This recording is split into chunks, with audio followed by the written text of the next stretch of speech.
Good afternoon, YouTube. Once again, we bring you the best views that can be found on YouTube, especially today, as we are covered wall to wall of the white stuff. It has been a most miraculous winter, and the weatherman definitely didn't see this coming. No, not even close. I think we're like records upon records have been set this winter, and etc. It's been quite glorious. Been enjoying it. But that's not what brings me to you today. Well, partially. We got to get a good view in, right? But my most favorite subject of all subjects has come front and center once again. And I'm not breaking any news here, I don't think. But Large Marge there started talking about national divorce, and everybody got their tizzies in an uproar. I guess since that's like my original, one of my original, I guess, real main topics, that being the secession of the various states and the breakup of the Union, caught my interest and wish I could have put together my thoughts in real time. But once again, the biggest problem is they're framing it as a half versus half proposition, and it is nothing even remotely close to that. And smack anybody that you think or that you hear or that proposes a red versus blue or any such a 50-50 split, just smack them upside the head. Tell them it's not only is it not going to happen, but it's not the way it should happen. if it should come about to that, as we've talked about in the past, a peaceful breakup is the only way. But nobody in Idaho wants to have anything to do with Florida, and nobody in Texas wants to have anything to do with New Hampshire, policy, economic wise or other, as far as the way things run. And there's too many different varieties of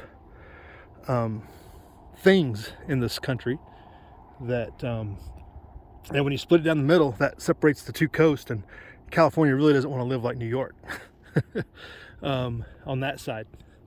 So just throw that out there. It's kind of a distractor, I think. The topic is the way it was presented, and the idea that, and as people have pointed out, there are no blue states. There's only blue cities for the most part, and everything else in between is various shades of purple or red. But most people just don't want to deal with politics in general, which makes me wonder why people want to keep pushing power into Washington, D.C. We are 3 years removed from the biggest honeypot of all honeypots, and people are still getting pinched for January 6th, and that thing is still being propagated as something it wasn't, and people still want to keep this thing together. Like, it's not a, what's the word for it? It's not so much that we have varying ideas, it's that the central government has too much power to tell anybody what to do, little less anybody, versus whatever side that you want to pick, too many people want the central government to oppose and put down their political enemies, and think that actually will happen if the right person gets in charge, a la, the guy, the big T.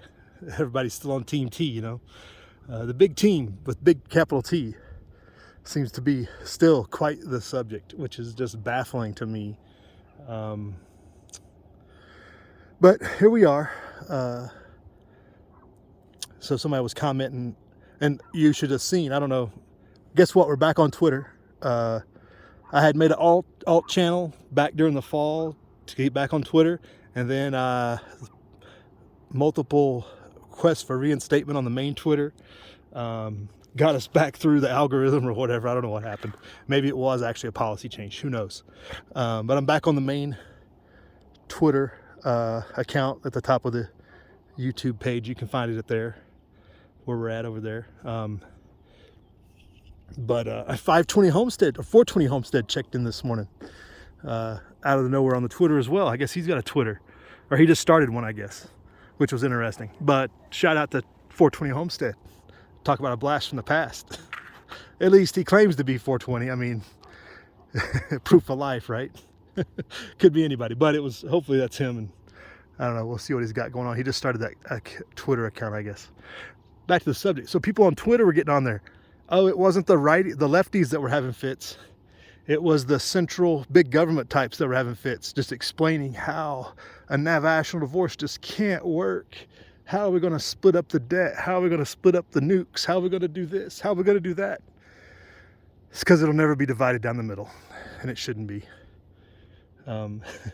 That's why it's going to devolve into a fight if it ever, whenever it breaks down. 32 trillion in debt does not bode well for anybody. And to think it's like an abused wife. That's the American people are the abused wife. The abusive husband is DC and all that it propagates. The central bank. You know, it's like the central bank is the abusive husband's mom, you know, telling him, don't put up with their stuff. She's just a hussy. Beat her. I don't know. It's a terrible example, but I don't know how to explain it any other way. It's just the way it is. And I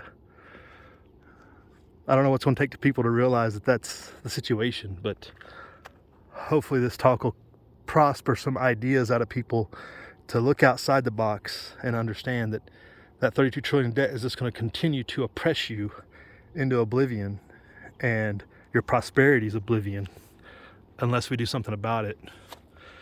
Unless we do have some sort of breakup of gargantuan consequences. There's no doubt. It's going to be painful either way. The government defaults on the debt. We get into so many multinational wars and other things going on, which are almost ready to kick off, as everybody has noted. But that's a way to eliminate and continue to propagate the central government, is to get in those wars and get leverage over other countries and things like that. Leverage over places like Ukraine, which was subverted by the EU Central Bank in 2012, and thus the revolution overthrowing of the legitimate government in 2014, yada yada. Well documented on here. I've long said it. The EU started that war to begin with, and now we're involved, and people are wanting to go into that. It's all by the central banks, folks. Smedley Butler was over the target. Wish we'd learned a little bit earlier about how vast it is, but now they're not even hiding it. They don't even have to hide it. People are like, oh, Russia's bad. Oh, nobody's good. How about that? The Ukrainian people are the ones suffering for their government getting in bed with the EU. And I don't know how much money is getting sucked out of the Ukraine. Obviously, we're dumping money in, but it's going right back out somewhere else to somebody's pockets. And the governments that's there, the Z-Man included, are all pushing it to their buddies, whoever they might be, of all names and types and all stripes and all occasions and all political types, are getting paid. So, I don't know, folks, stay frosty. Do what you can to prepare. Obviously, if you got snow like this, you better be prepared. Places in California, over the mountain there, up Tahoe and even a little bit further west, are absolutely buried. Like 7 feet of snow. I've got 5 feet in just a matter of 48 hours or so. Like, they are buried. People can't get out. Power was out. All kinds of problems. And again, another reason to prepare, right? Weatherman's not always even close to being right. And this wasn't something you could prepare for, like by going to the grocery store. You had to be prepared before winter started, for a lot of those people in the mountains. The county down south from here, Mono County, they put on the Twitter or the Facebook or whatever they put, their social media, they posted, do not try to get out. You can't get there. You can't get out. You can't get in. Don't move. Stay in place, because everything, 395 has been shut down like, I don't know, 7 out of the last 10 weeks. 395 that goes straight south from here to Southern California, down towards Ridgecrest. Everything north of Bishop, from Bishop to Bridgeport and even to the state line, has been closed multiple times. It's just been a mad, mad winter. Been glorious. Whoa. So, YouTube, I will leave you with those thoughts. And just a reminder, peaceful separation isn't really possible because they don't want it to be. And the proposition of that whole divorce thing is just an idea to get people divided in between the two camps, 50-50 split, which is not the way it should be, and it won't ever work that way. And nor should you want it to be. So, peace out, YouTube. Prep hard, live free.